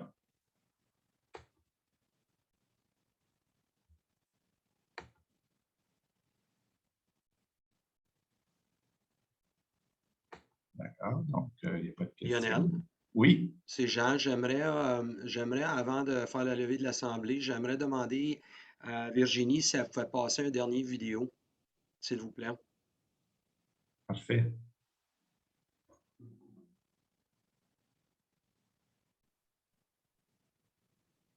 Oh, oui. Quatrième année consécutive, le Centre de services à l'emploi est fier d'octroyer la bourse Relève Emploi à 11 finissants de plusieurs écoles secondaires à travers Prescott Russell. Chloé Laviolette, Kayla Fillon, Caroline Saint-Louis, Maude Charlebois, Véronique Doré, Matt O'Donnelly, Raphaël Romalgat, Eliane Renaud, Sean Barton, Abigail Lefebvre, Andréane Lafrance, École secondaire catholique de Castleman. La majorité de nos jeunes qui poursuivent leurs études postsecondaires sont forcés de quitter la région pour le faire. Je m'en vais à l'Université d'Ottawa en génie électrique. Health Sciences at Queen's University in Kingston. En sciences de la santé à l'Université d'Ottawa. Université d'Ottawa en sciences de la santé. En administration publique à l'Université d'Ottawa. Université d'Ottawa en comptabilité. Mécanique industrielle à la Cité collégiale à Hawkesbury. Sciences infirmières à l'Université d'Ottawa.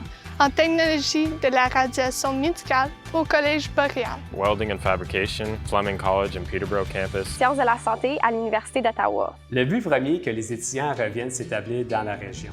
Mon entreprise d'électricien. Ma compagnie de maintenance industrielle. Fieldwork, have a mobile thing. Venir ici, travailler avec des commotions dans la région en français. À l'hôpital général d'Hawkesbury. Il y a beaucoup de petites cliniques de physiothérapie puis ergothérapie aussi dans la région. Ça fait une différence dans la vie des gens. Medical care is best given when people trust the practitioners. La bourse leur donne un incitatif financier à travailler ici pendant leurs études et garde vivant cet attachement qu'ils ont envers Prescott Russell. It's a good spot to be. Prescott Russell for me is growing. C'est en pleine expansion, donc il y a beaucoup de potentiel. Le pont entre plusieurs grandes villes de la région. Prescott Russell fait le bien-être. C'est une communauté unie. C'est une grande communauté. Pour moi, c'est une famille. C'est une grande fierté francophone et communautaire dans la région. Tout le monde se connaît puis tout le monde s'entraide. Au nom du Centre, je félicite tous les lauréats. Nous avons déjà hâte de vous revoir après vos études.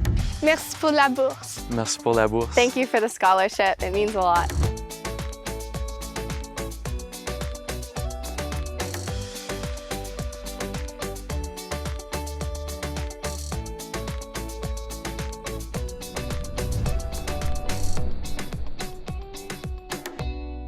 Why do you think you were chosen for that scholarship? Probably my PowerPoint skills.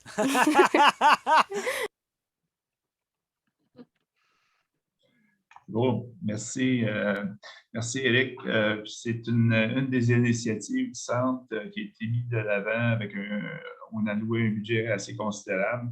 On voit aujourd'hui les retombées de cet effort-là du Centre pour essayer de retenir et de garder les élèves qui partent aux études pour les faire revenir dans la région et puis des employeurs pour offrir des emplois à ces jeunes-là pour qu'ils puissent revenir dans notre région.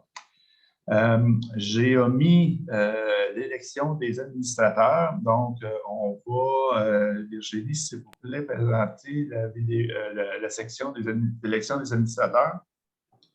Donc, on avait certains administrateurs que leur mandat était terminé en 2021. Donc, il n'y a pas eu d'élection, donc les personnes suivantes ont été élues par acclamation. Donc, le mandat de Mme Sandra Pilon a été renouvelé pour un terme de 2 ans. Le mandat de Mme Chloé Lapensée a été renouvelé pour un terme de 2 ans. Et le mandat de Mme Angela Levac a été renouvelé pour un terme de 2 ans également. Merci à tout le monde de votre contribution au Centre de services à l'emploi. Maintenant, on a aussi un nouveau administrateur au sein du Centre, au sein du CA du Centre, avec le départ, comme on a précisé tantôt, de M. Patrick Lalonde. Donc, M. Gilles Lahaye a été élu comme membre du conseil d'administration pour une période également de 2 ans. Donc, ça me prend une personne pour faire on va faire comme les autres résolutions. Donc, c'est proposé et ça a été proposé et appuyé par le conseil d'administration que ces personnes-là soient reconduites dans leur poste au conseil d'administration. Est-ce qu'il y a des gens qui sont contre?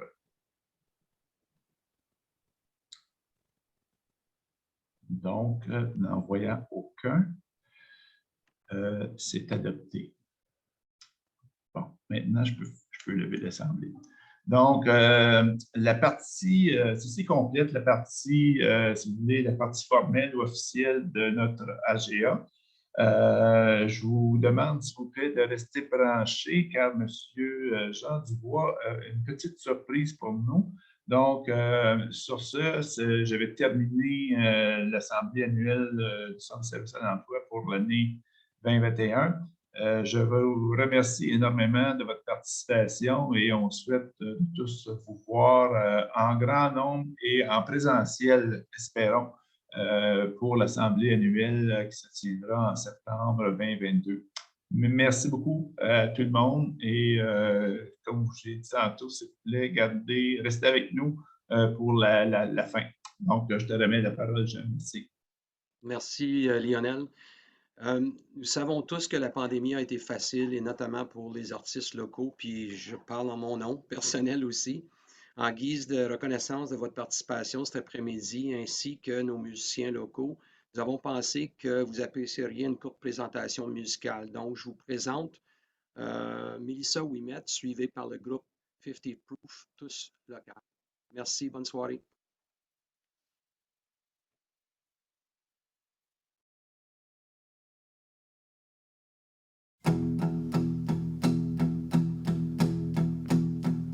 Si le temps me presse, si le câble est flou, si ma seule adresse est dans un monde de fous qui me tient en laisse, moi qui se tient debout, le cœur dans l'âme, je fais promesse de tenir le coup.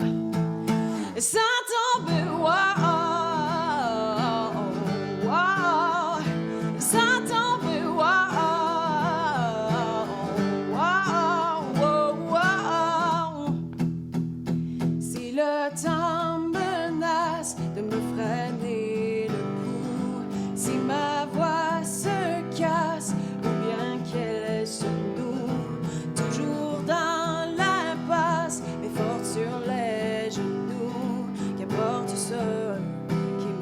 J'irai jusqu'au bout sans tomber, wow,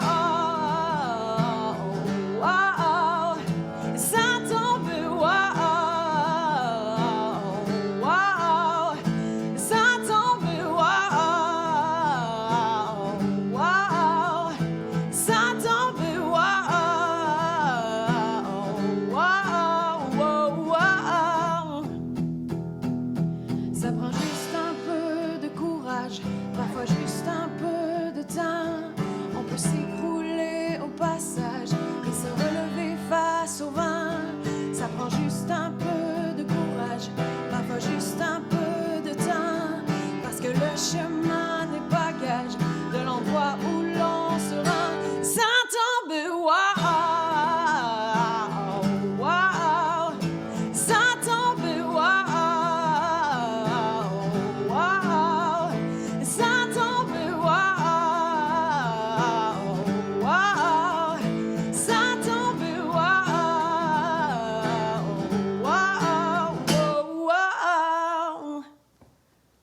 Bonne soirée!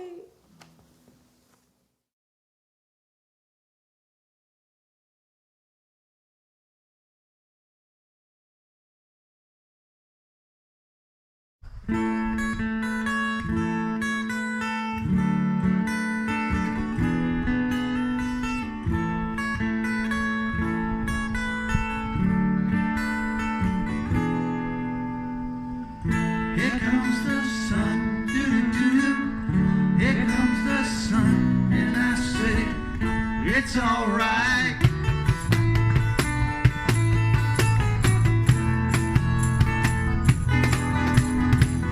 Little darling, it's been a long, cold, lonely winter.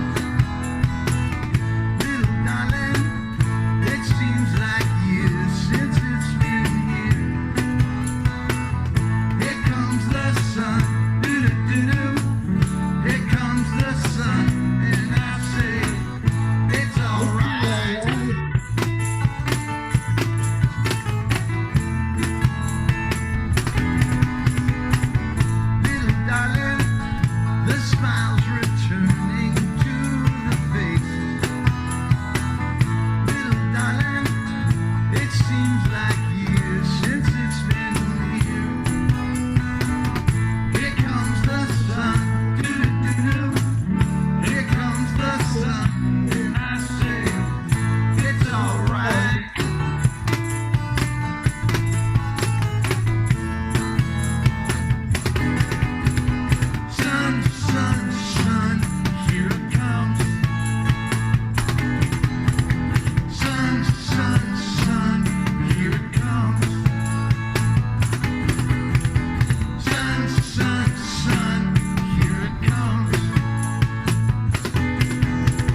Yay!